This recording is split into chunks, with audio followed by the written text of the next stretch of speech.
Correct ആയിട്ടാണല്ലോ കാണിച്ചത്. പശു എങ്ങനെയാ കരയുന്നത് മോളെ?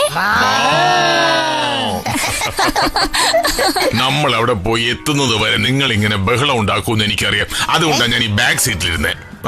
വീക്കെൻഡിൽ ഇങ്ങനെ ഫാമിലിയോടെ പുറത്തു പോകുന്നത് രസം തന്നെയാണ് അല്ലേ ഡാർലിംഗ്? സത്യത്തിൽ ജോളി തന്നെയാണ്. അവിടെ റൈഡ് നടത്താം, പിന്നെ സ്വിം ചെയ്യുകയും പിന്നെ ഹൈ ജമ്പും ചെയ്യാം, ലോങ് ജമ്പും ചെയ്യാം.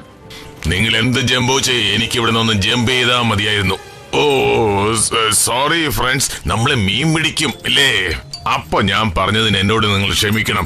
എനിക്ക് കുടുംബം എന്ന് പറഞ്ഞാൽ ജീവനാണ്, അറിയോ? ഞാൻ സന്തോഷത്തോടെ തന്നെയാണ് നിങ്ങളുടെ കൂടെ വരുന്നത്. നമുക്ക് പോകേണ്ട സ്ഥലത്ത് എത്തിച്ചേരുന്നത് വരെ എനിക്ക് ഒരു സമാധാനവും ഇല്ല. എപ്പോഴും നമ്മളവിടേക്ക് എത്തുക. നമ്മൾ പോകുന്ന സ്ഥലം വളരെ മനോഹരമായിരിക്കും. എല്ലാവർക്കും അത് കാണാൻ ആകാംക്ഷയുണ്ട്. നിങ്ങളുടെ സന്തോഷം എനിക്ക് മനസ്സിലാകുന്നുണ്ട്. ഈ ക്ലൈമറ്റ് കാണുമ്പോൾ എനിക്ക് തോന്നുന്നു ഈ വീക്കെൻഡ് നല്ല ത്രില്ലിംഗ് ആയിരിക്കും. മഴ പെയ്യുന്നു എന്നല്ലാതെ വേറെ പ്രശ്നമൊന്നുമില്ല. നിങ്ങൾ അതോർത്ത് വിഷമിക്കണ്ട. ഈ മഴ നാളെ അവസാനിക്കുമെന്ന് കാലാവസ്ഥാ കേന്ദ്രം അറിയിച്ചിട്ടുണ്ട്. നന്നായിരുന്നു. ഈ മിന്നലിന്റെ ഇടിയുടെ ശബ്ദമൊക്കെ കേൾക്കുമ്പോ എനിക്ക് പേടിയാവുന്നു. എനിക്ക് പേടിയായില്ല, വളരെ രസകരമായിട്ടാ തോന്നുന്നത്. ഒരു ലേസർ ലൈറ്റ് ഷോ കാണുന്നത് പോലെ ഉണ്ട്. പേടിച്ചു പോയി. അബദ്ധമായി പോയി ഞാൻ പറഞ്ഞത്. വല്ലാത്ത ഇടിയും മിന്നൽ തന്നെയാണേ. പക്ഷെ എന്റെ സഹോദരൻ ജോർജ് ഇതൊന്നും കണ്ട് പേടിക്കുന്നവനേ അല്ല. ശരിയാണ്, ഇതൊരു സാധാരണ മിന്നലല്ലേ. എനിക്കിതൊന്നും പേടിയായില്ല. ഓ, മാർത്തയുണ്ടാക്കിയ ശബ്ദമായിരുന്നോ? നമ്മളെ എല്ലാവരെയും പേടിപ്പിച്ച് കളഞ്ഞല്ലോ മാർത്ത നീ. ഇതാണ് പുറത്തിറങ്ങുമ്പോൾ ഇങ്ങനെയുള്ള സാധനങ്ങൾ കൊണ്ടുവരരുതെന്ന് പറയുന്നത്. നമ്മൾ എത്താറായോ ഇല്ലേ? അതേ സംശയം തന്നെയാണ് എനിക്കും. എന്തെന്നാൽ നമ്മൾ എത്തേണ്ട സ്ഥലത്തേക്കുള്ള സിമ്പിൾ ഒരിടത്തും കാണുന്നില്ലല്ലോ. ഇത് കഷ്ടം തന്നെയാണ്. നമ്മൾ ഇതുവരെ വന്നോണ്ടിരിക്കുന്നത് കറക്റ്റ് റൂട്ടിൽ തന്നെയാണ്. അത് മാത്രമല്ല, വലിയൊരു മലയുണ്ടെന്നാണ് ഇതിൽ പറഞ്ഞിരിക്കുന്നത്.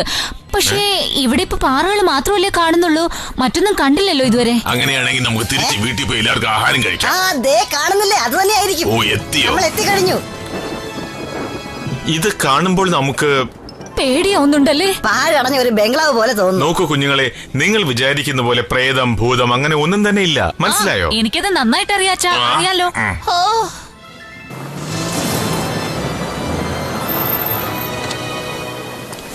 അല്ല, മഴ തകർക്കുകയാണല്ലോ. ഞാൻ വരുന്നില്ല, എനിക്ക് വല്ലാതെ വിശക്കുന്നു. നീ അകത്ത് വരുന്നില്ല സ്നോബൽ? അതല്ലേ പറഞ്ഞത്, മലയാളം മനസ്സിലാവില്ലെന്നുണ്ടോ? പുറത്തെ മഴ കണ്ടാൽ എനിക്ക് ഇന്ന് ആഹാരം കിട്ടില്ല എന്ന് തോന്നുന്നു. അയ്യോ, ഞാനിതാ പോകുന്നേ.